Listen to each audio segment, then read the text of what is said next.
Che! Ite! Pasok. Kuya. Sige, pasok! Pasok! Naku, kung yan din lang ang magiging bayaw mo, mabuti pa magpare ka na lang. Sa ginawa mo niyan, padadala kita sa Amerika at doon ka mag-aaral. Ayoko! Ayoko sa Amerika! Gusto ko sa United States pagkasama si Vincent! Talaga? At anong gusto mo, ha? Ako pa ang gumastos ng pamasahe ng ngayon? Ano ako? Uto-uto, ha? Ba't di mo na lang sila pabayaan, ha? Palibhasa hindi ka marunong umibig, eh. Siguro yung puso mo bato. Aba! Sinagot ako ng babaeng gagamba? Ikaw, ha? Matagal na ako nagtitimpi sa'yo, ha? Pero hindi na kita pauurungin ngayon, ha? Naku... Ay, ko! Aba! At hinahamon mo ko, ha? Akala mo ikaw lang marunong magbahan? Ano ngayon? Ang important base ko! Hoy! Alam mo ba? Ito base to? Mas mahal pa to sa buhay mo! Teka! Akala mo ikaw lang marunong? Ito! Hey! Aba! At gusto mo talaga makipag-contest sa akin ng basagan blues, ha? Ay, huwag yan! Teka! Ano? Ngayon? Naku! Talagang hinahamon mo ko! Masyado pa kaya meron yan, eh. Tama na. Marami nang nababasa. Bayaan mo, hindi ikaw susuntokin ko. Ay. Marian?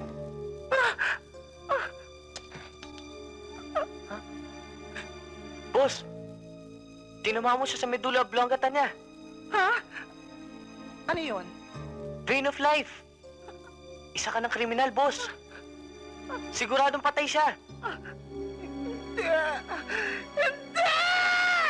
Ako mamatay! Bihan niyo! Gusto ko na mamatay! Gusto ko na mamatay! Gusto mo mamatay? Eh, ba't mo tinulak yung pasyente ko sa baba? Hindi mo ba narinig? Gusto daw niya mamatay? O yan, patay na yan. May pasyente ko.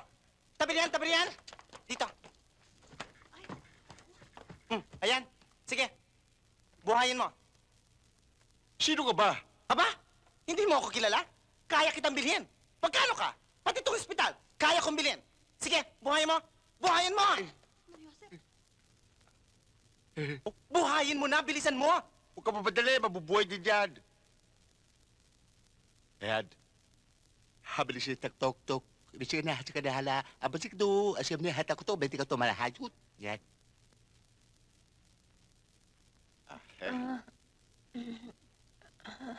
O yan. Buhay na. Nasaan ako? Mary- Buhay na, ha? Ayan, Buhay ka? Buhay na. Hindi ka Buhay patay? Eh kung patay ako, makakapagsalita ba ako? O yan, buhay na, ha? Nasaan O, ako? Bayad.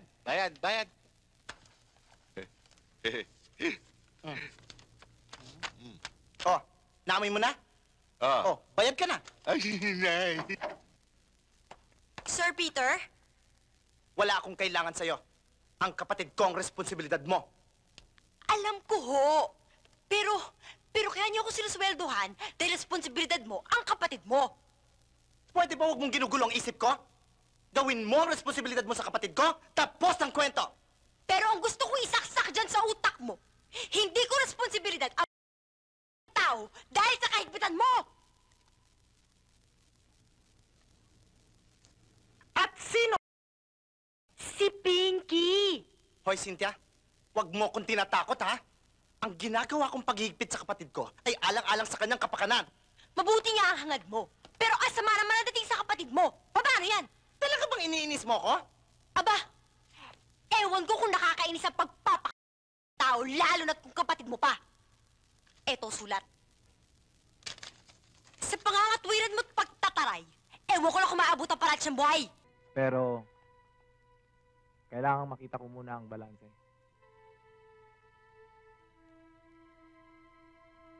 Sige, kap-kap. Tingnan mo. Ha? Wala akong laban. Wala akong kargada. Wala akong baril. Ang dala ko lang... Ha? Sa oras na ibinigay nyo na yung balanse, sasabihin ko kung nasaan na ang babae. You dig, man? Yes! Money! Ah! 25,000.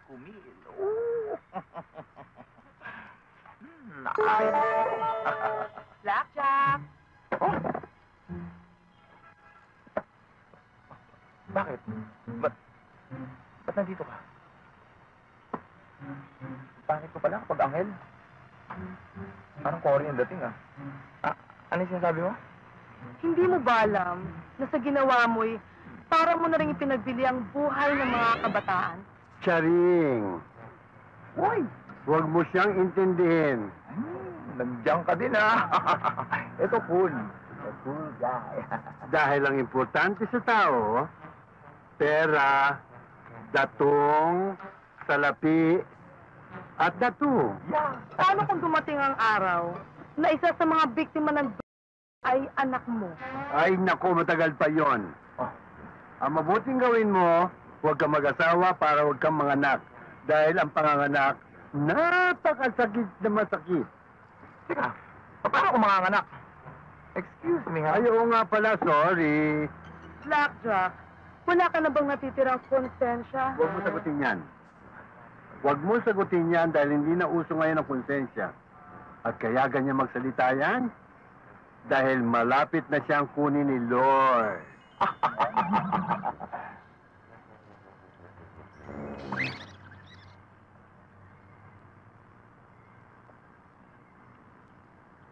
Anghel? Demonyo? Tao? Pera?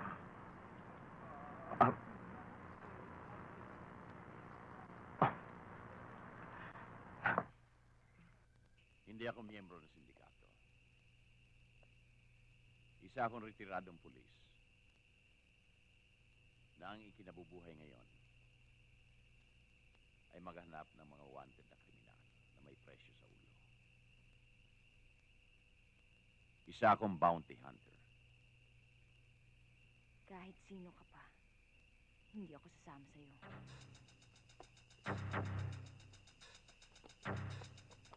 Wala na akong tiwala sa kahit na kaninong pulis.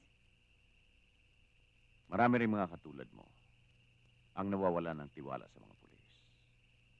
Pero sana maintindihan mo, hindi lahat ng mga pulis ay masama. Narinig ko na yan. May mga pulis na kasama sa payroll ni Pineda. Yan nga ang dahilan kung bakit narito ka ngayon. Kailangan namin ng mga katulad mo labang kay Pineda. Lahat ng nalalaman mo. Alam ko kung paano trumabaho ang sindikato. Hindi na tayo makakalabas ng Olongapo ng buhay. Dito na tayo mamamatay.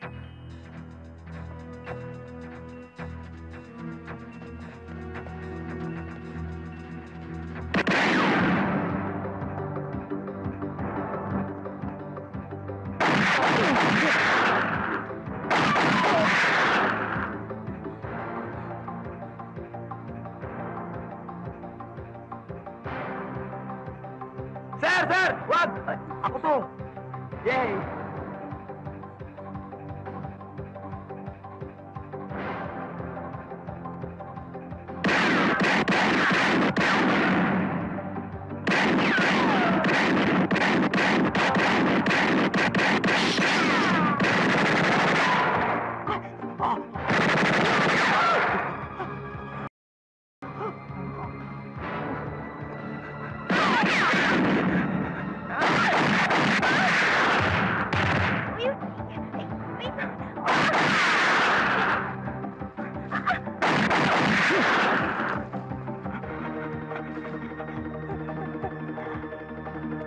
Sir!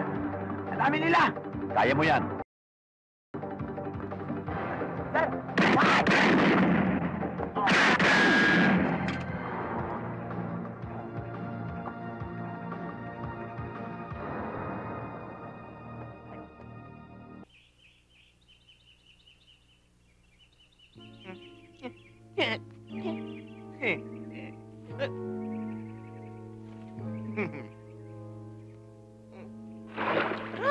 Ma'am!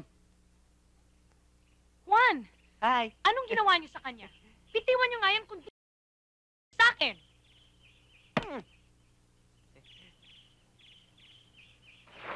Grabe talaga. Uli-uli, wag mong gagawin sa akin yan, ha? Susumbong kita kay Papa. Oh, dalian mo na. Kailangan mauna ka. Puntahan mo na si Piskal. Hi, Eh, kasi Pa. boss eh. Oh, sige na, sige na. Oo. Hello, Iha. Oh, Iha.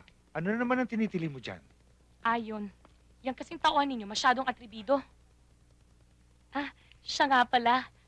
Pa, siya si Juan. Hi. Hi. Hi lang. Hindi ka ba magmamano? Hindi bali na. Iha, excuse Sige. yan ba yung one? Oo, bakit? Ano naman ang nagustuhan mo dyan? Kulang sa height yan.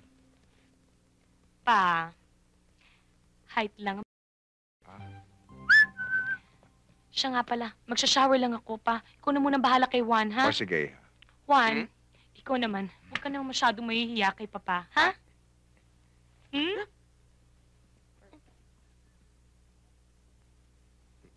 Juan, halika. Sir. Oh. Ang sabi sa akin ni Brenda, kailangan mo daw ng trabaho. Oo, sana eh. O sige, susubukan kita. Pero isa lang ipagkikiusap ko sa'yo. Huwag na makakarating to kay Brenda. Ang negosyo ko ay merong konting illegal. Yan ang papasukin mo. Lahat naman ho yata ng negosyo eh may konting illegal. Good, good. Talaga bang kayong mga kabataan hindi nyo na iniisip ang kinabukasan? Wala kayong iniintindi kundi ang ngayon na lamang? Alam mo, tanggap ko na sa sarili ko na sinuway mo ang kagustuhan ko nang tumigil ka sa pag-aaral. Pati na ang lifestyle nating dalawa na nasa magkabilang dulo. Pero ang hindi ko maubos maisip, kung bakit? Bakit mo ginagawa ito? At kaya ko sinasabi ito sa'yo, para ngayon pa lang, mapaghandaan mo na ang kinabukasan mo.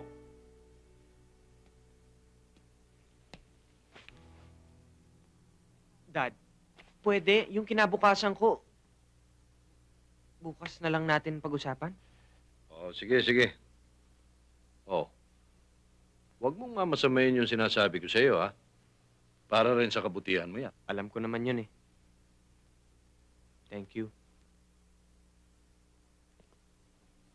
Bukas, ha? Pag-uusapan natin uli ang kinabukasan mo.